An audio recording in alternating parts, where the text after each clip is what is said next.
Talo Lava, and welcome to Behind the Lava Business Spotlight. I'm your host, Michael Tan.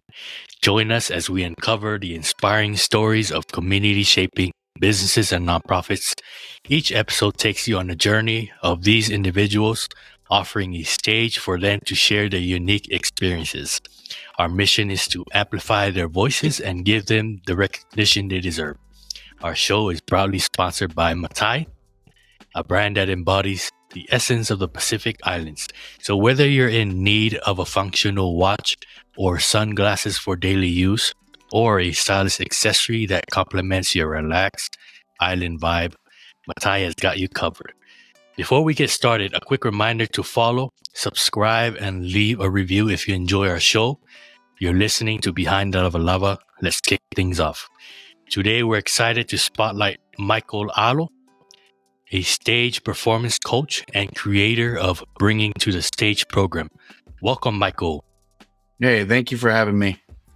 So, Mycal, can you tell us where you're from, where you grew up? Yeah, I actually grew up right here in Salt Lake City, Utah, and then I went to West High School, and then I graduated, traveled around a little bit, and then I came back home to Utah, and then I went to California for school. And do you happen to know where your family line comes from? Yeah. So my Alo family, the Alo family, I originated Fangasa, and then my also Falenyu from my grandma's side, who is in Alayasa. Yeah, that's amazing. And what do you currently do right now? Currently, right now, I am just getting my program together. My program is the Bringing to the Stage. It's a stage performance coaching in a group setting. And really, I'm just, getting that all put together, making sure that every student that I come across or everyone that comes into my program has a worthwhile experience. So you're a stage performance coach. A lot of us don't know what that is. Could you elaborate more on what it is? Yeah, of course. So the stage performance coach. So there's a lot of different types of coaching. Mine is geared towards musicians. And so I am going to help them, because there's a lot that goes into it. When you're a singer, there, and you get into the entertainment industry, there's that part that, there's a lot that you have to deliver, especially if you're going to perform live. And so, I think it's very common for our Samoan people, our Polynesian people at that are very talented music wise. And, we do it in church, we do it as a family, we do it in a lot of different settings. It's just a part of who we are and how, we are able to translate, our stories and things like that. And so as far as performing, though, there's a technique to it. There's a skill to it to keep audiences engaged, to translate what you feel towards the audience. I think there's times where we have seen our performers go up there and they have great voices, but then they're staring at the ground, or they're not paying attention to what's going on around them, and they just look closed off. And so my job is to make sure that when you go up there, you go up there with a purpose, with a confidence, and making sure that you are translating every bit of piece of love of music that you want to portray to the people that you're performing for. And when did you discover your passion for music and singing? When did you start, and how long have you been in this business? That's a great question. I started when I was a little kid. I mean, like I said, our family is always singing together, or we always sing in church. My family, you would see me, my mom would actually take us to old, to assisted livings, and she would have us singing at those kinds of homes. And we would, my brothers I grew up listening to my brothers singing in church. And then, however, I never really grew a passion for it, probably until maybe my junior high-ish years. That's when I was starting to be more exposed to a lot of different people that were singers, especially Polynesian people. That's when I started to hear different Polynesians groups, like I guess more popular groups. I actually grew up in a home that mainly listened to oldies, R&B, and hip hop. So I never really listened to Samoan music. I did later on, and I actually love it. My dad actually thinks it's kind of funny that I know as many Samoan songs as I do because we didn't grow up on it, So, and so listening to that, but it wasn't until I started hearing our people sing and the soul that they felt, that I felt from them when they sang, that I was like, I want to do that too. I want to be able to portray that. And so, sang in a few talent shows, did a few musicals. And then when I was probably 21, one of my friends asked if I wanted to sing backups for a lady that was singing. And I said, sure. And so I went and I did it. And that was the first time that I ever got paid for singing music. And it was the first time that I ever sang outside of Polynesian people, but, in a professional setting. And that's what kind of hooked me. That's when I was like, okay, I can see myself doing this a little bit more. So I ended up going to California, went to school, went to Musicians Institute in Hollywood, and I was in their vocal program there. And then that's when I started to bump elbows with a lot of different people. That's when I started at Musicians Institute. You actually are exposed to a world of musicians because you have people from all over the world coming to this school. And so you're exposed to a lot of different techniques, a lot of different types of voices, approaches to music. And so it was really inspiring. And it felt like I was allowed to be able to have that creative space, knowing that there's so many different approaches to music. And so from there, I actually ended up doing little shows around town, in bars and casinos, things like that. And so I was doing little shows here and there. And I've backed up a few different artists as well that are pretty well known. Junior Mycal was one of them. He was actually my first Polynesian artist that I've ever backed up. And I sang for him for a concert. Tanil of Fiji, I worked with, Common Kings in different aspects. Analea Brown, she's, getting out there pretty nicely out there. So that's where I was able to kind of maneuver around, the music world and kind of see where I like to be. And the stage is something that I loved. And so that's kind of where it all started. So you've been in the industry for a very long time. What made you click, or what made you want to start your program, bringing back the stage? Or is it so I moved back to Utah and I got married, and I took a break from music. I didn't do a lot of shows. When some artists would come into town and they asked me to sing, I would sing with them, for sure. But it wasn't something that I was truly focused on. Mainly because there was a lot of things, in traveling, when you're touring around, it takes a lot of time. And, I wanted to be able to focus on my family and figure out that dynamic. And so took a break from it. And then I really wanted to see where I was at as far as music wise. Did I have a passion to still perform? Did I have a passion for music at all? And that's where I was trying to kind of dive into. And so my wife actually is the one that was talking to me, because she was like, what do you want to do? Everyone keeps telling me to get back into music. You need to get back into your wheelhouse. And so I was talking to my wife, and my wife was just all like, well, what if you went to voice coaching? And I was like, I like voice coaching. I like talking about the voice. I don't know if I have a passion of teaching it though, And so, because I used to do that, I used to teach voice in California when I was living there. That's how that's how I was able to make money as well, was teaching voice. And so I had no problem teaching it. I just didn't know if that's where my heart was. And so we talked more about it, and then she talked about public speaking, because I absolutely love to speak in public as well. And so I was just like, okay, maybe we're going down a path.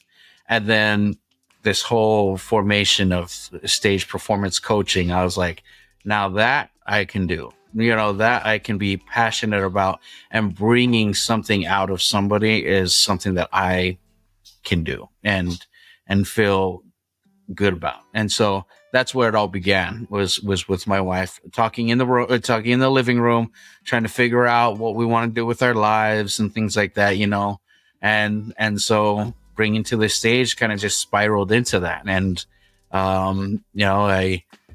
I came out with it on a Tuesday. We thought of it on a Tuesday, and then I said, okay, I want to start in February. And so we went and got it out on a Friday, kind of started networking with a lot of different people to try to bring people into the program. And so it's been kind of a wild ride, but it's been a lot of fun. And I haven't enjoyed this much of music for a long time. And so it's so to do this again really has been helpful and also exciting. Today's episode is brought to you by Top Gun Home Inspection, a leading home inspection company in Utah. When it comes to home inspections, details matter. That's why Top Gun Home Inspection is committed to providing thorough and meticulous services. From the foundation to the roof, their experienced inspectors leave no stone unturned. They offer a range of services, ensuring that every aspect of your home is safe and up to standard. So, whether you're buying a new home or just want to keep your current one in top shape, trust Top Gun Home Inspection. Remember, a detailed home inspection today can save you from costly repairs tomorrow. Top Gun Home Inspection, where your home's health is our top priority. Yeah, I'm glad you picked up your passion, picked it back up, and because a lot of people need the services that you provide. So who are your target audiences, and what services are you going to provide through your program? Yeah, so I will take anybody that is wanting to learn. However, I do have a special interest in our Pacific Islanders. I've been around a lot of Pacific Islander performers at all levels. And I will say, our Polynesian people have such great talent, but when it comes to the stage, there's a piece that's missing. And to me, I'm all about our people thriving. I'm all about our people. We have people in all different aspects of careers. We have people in the medical field and the professional, professional athletes. We have, we even professional singers too, acting. We're just all over the place. And I think, we need to continue to hone in on that and perfect our crafts and inspire more of our generations to come to do the same thing, to be successful in those areas. And I just feel like we have a passion, and I know that it's scary to get up in front of a ton of people, but a voice needs to be heard. If you have that voice and you have that desire to want to let people know, what you love, then you have to take some time to invest in yourself to become that next part of a performer that you want to be. And so that's where, as far as what I'm going to be teaching, I will be teaching, how to control your surroundings as far as being aware of the stage, understanding your power and your position as a performer. I will be touching on mic technique. That's a big one for me. When I hear singers and they have a mic and you hear this great voice, and then you can barely hear it because of how far they're holding the mic or how afraid of their own voice they are when they sing into a mic so they quiet down a little bit. So I will be talking about mic control, props, using the people on the stage that's with you if you do have a band behind you, or props, even using just the mic stand. There's a lot that you can learn about the stage, and I will be touching on all of those, especially understanding your confidence on stage. What is it that you even artist development, artist image, what do you want to portray, or how do you want to portray yourself as an artist? Those are really important things to keep in mind when you are stepping into any part of careers, is to make sure that you're continuously showing up in that type of image that you want to be. And will you be incorporating culture with what you've already mentioned in addition? I have thought about that. And yeah, I think there's parts of the arts in our culture that I do want to implement into it, and really the biggest part for me is collaborating, because collaborating with Pacific Islanders. I know that maybe to some that sounds like, well, why would you only do Polynesians? And it's just like, I feel like we have a quality, and I feel like we have an understanding of how certain things work. And, I don't think it's wrong to reach outside of the Polynesian areas. However, a vast majority of people that I bring in to talk about certain things, I will be using Polynesian people. I know your program is at its infancy, but what are some challenges that you've come across, or are there any that you've come across so far? Yeah, really the biggest challenge that I had was because, okay, I don't know if people know this, but being a musician is actually very expensive. I mean, even the setup that you have for your podcast, not everything. It looks like you have. I don't know what kind of mic you have, but Samsung Sennheiser Q2U. It's just regular. Yep. Yeah. So even things like that. There's an investment in music, headsets, mics. If you want to get into recording, it's very expensive in the music world. And so my whole job is to bring that expense down for our people to have a worthwhile experience. And so, really the biggest part for me was finding a space where I can be able to allow people to be on stage, have a mic, have a sound system around them, at a reasonable price. And so really that was the biggest challenge, was finding something that had all of that, but still was in an intimate and inspiring setting for people to be able to feel like they're getting something out of it. And so I am very fortunate to have the support of our community that has pointed me into different directions. And I was able to land, over at Gaipo. Gaipo it's a kava bar in Salt Lake City. However, if you go in there, it just looks like a restaurant. It just looks like a restaurant. And then you just see their stage set up. And so just having that there, and then everything, you have your lights there. And so it makes you actually feel like you are on, a stage anywhere else. And so really to me, the importance was to have that feeling that they are performing whenever they step on the stage. So speaking of community support, what kind of support do you need from the community to help you with your program, to help it thrive? Honestly, the biggest support that I can have, I am actually really overwhelmed with the amount of support that I've been receiving.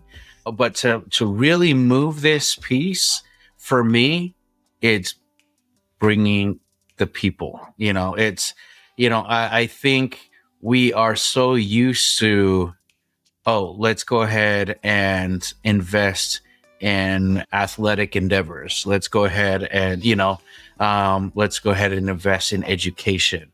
Well, not everybody's passionate about those things. And so, when it comes to music, sometimes I feel like people feel like, oh, well, my cousin can sing, or my son or daughter can sing, and they'll just find opportunities by going to a talent show. No, I will tell you right now, that is not the move. There's that. Yeah, those are great things to do, but there's little steps that need to happen in order to, it's just like anything else. But sometimes I don't think that we view it as that. I think we view it as, oh, they can sing, they'll be okay. They'll figure it out along the way by just getting on stage. No, not everyone's going to want your daughter or your son or your cousin or yourself to sing for them if you don't have the right techniques. Nobody's going to want to pay 35, and if you get into a deeper level, hopefully if you do get to a deeper level, then it's in the hundreds of tickets. Nobody's going to want to pay for them if they're staring at the ground and not knowing how to control an audience, So there are a lot of things like that. For myself, when I figured that I wanted to do singing, I took whatever I could and I was doing voice lessons. I did voice lessons at 16 years old. When I was 16 years old, that was my very first lesson, and it was with an opera singer.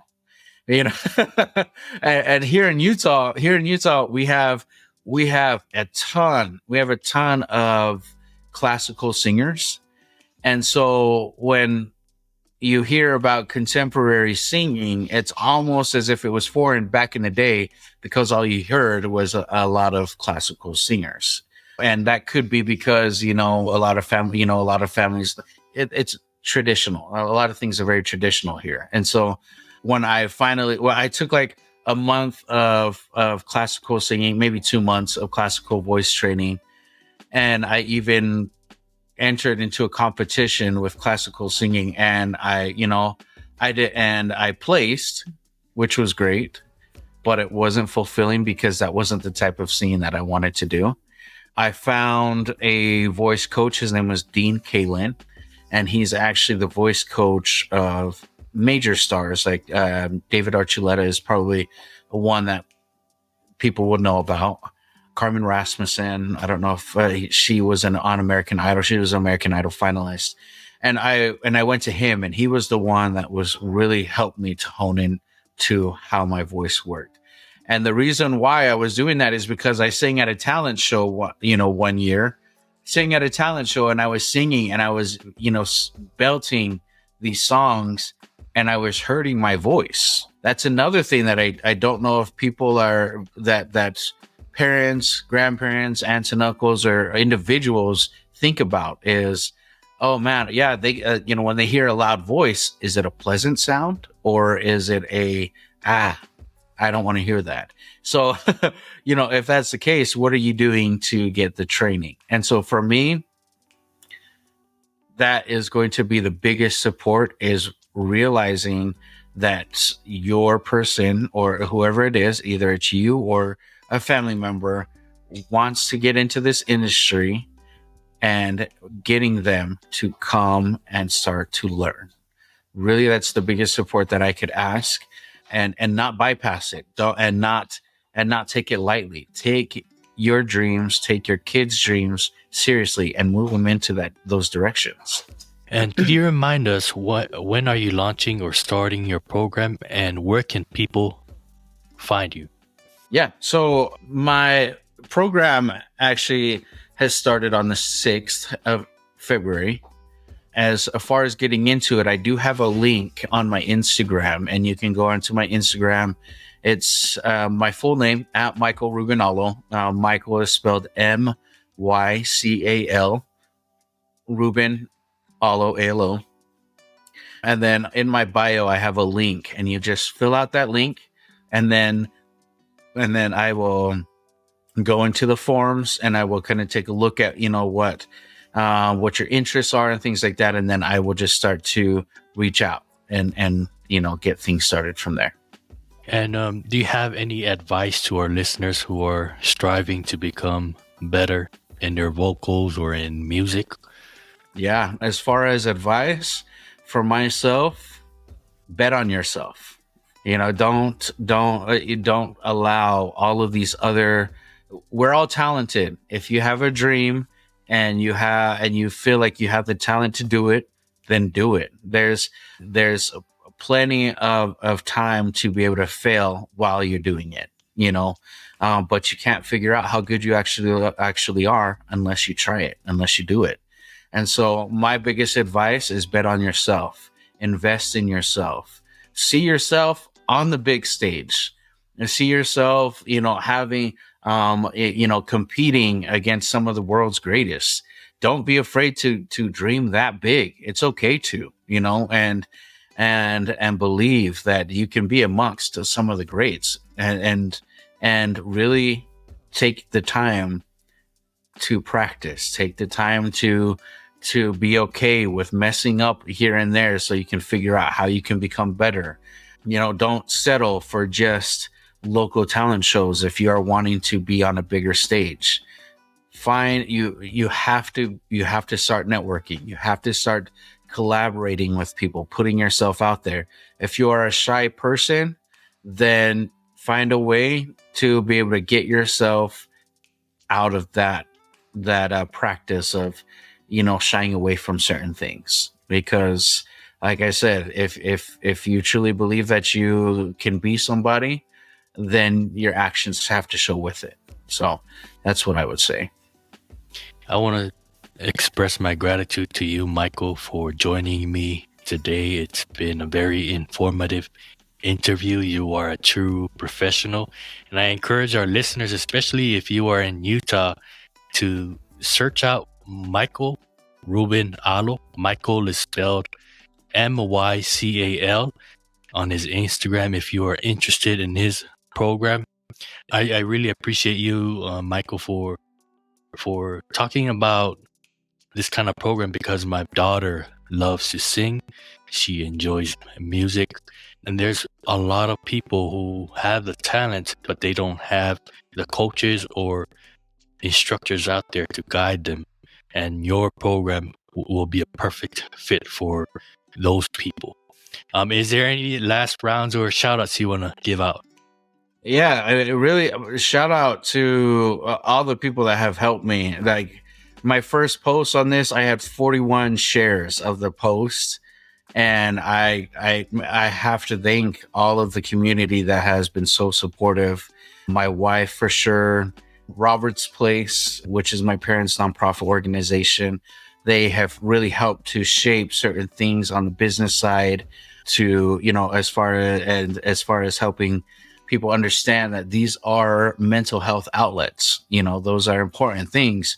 And, PICTAR, they have been able to help connect me with people as well. And so, and of course, Kaipo Gavobar for allowing me their space to be able to use to teach these kids on a stage that is lit up like a stage. Use microphones, speakers, all of that. And so these are, those are things that people need to be able to hear and experience so that they can understand where to go from there. But I am just truly thankful for all the support, and shout out to all of my family and friends for doing it, for sharing, and also for Behind the Lava Lava. That's I saw you guys, and I had the invitation there, so took the opportunity, and appreciative for that as well.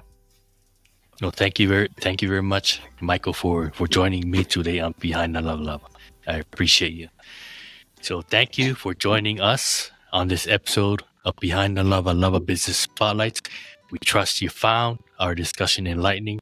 The businesses we spotlight on our platform are always seeking your support. So we encourage you to explore their websites and social media platforms to discover more about them and find ways to contribute. If you found value in this episode, don't forget to follow Behind the Love Lover and leave us a review. This is Michael Tan signing off. Tofa Soifua.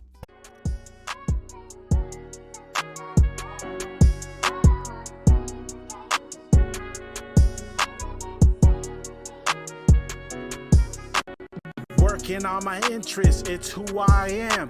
I'm trying to make these digits look like EINs. When the help ain't free, you all help me. Salute to folks who turn their names to LLCs. The wealth is in itself to help a non-profit. To be better women or better men, whether business by veterans or common folks with a dream. We're all born with the same strength. We tread waters that were untouched. Let's be on the same wavelength. Behind the lava, front of our eyes. Let our legacy live off it when we're up in the sky. All signs point to us to help someone make a difference. With God as my witness, 'cause talk business.